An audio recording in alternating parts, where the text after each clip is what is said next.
আসসালামু আলাইকুম প্রিয় কলিজার বন্ধুরা, কেমন আছেন? আশা করি সকলেই ভালো আছেন।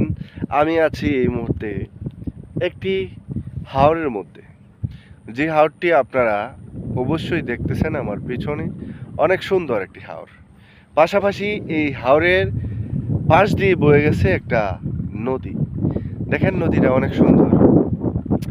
এই জায়গার মধ্যে আসলে আপনার মন মানসিকতা এমনিতেই ভালো হয়ে যাবে ইনশাআল্লাহ।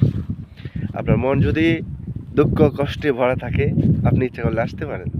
হাওর অঞ্চলে এসে আপনি যখন এই যে কত সুন্দর একটা বাতাস বইতেছে, এই বাতাস এই হাওয়া যদি আপনি আপনার শরীরে লাগে, আমি মনে করি আপনার শরীরটা ভালো হয়ে যাবে। প্রিয় বন্ধুরা, আসলে এটা হলো মনের আবেগ দিয়ে বলছি, সেটা বাস্তবতা বড় কঠিন।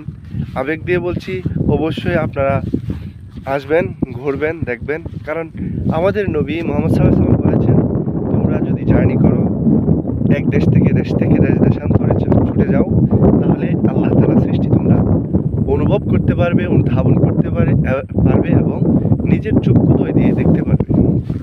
প্রিয় বন্ধুরা, ঠিক তেমনইভাবে আমি দেশ থেকে দেশান্তরে ঘুরতেছি সেই সৃষ্টি দেখার জন্য, এবং আমার যে বেকুটা আছে সেই বেকুটা দেখেন চালাইতেছি। দেখেন প্রিয় বন্ধুরা, এই সমস্ত কন্টেন্ট পেতে অবশ্যই চ্যানেলটি সাবস্ক্রাইব করবেন। ভালো থাকবেন, সুস্থ থাকবেন। ধন্যবাদ সবাইকে।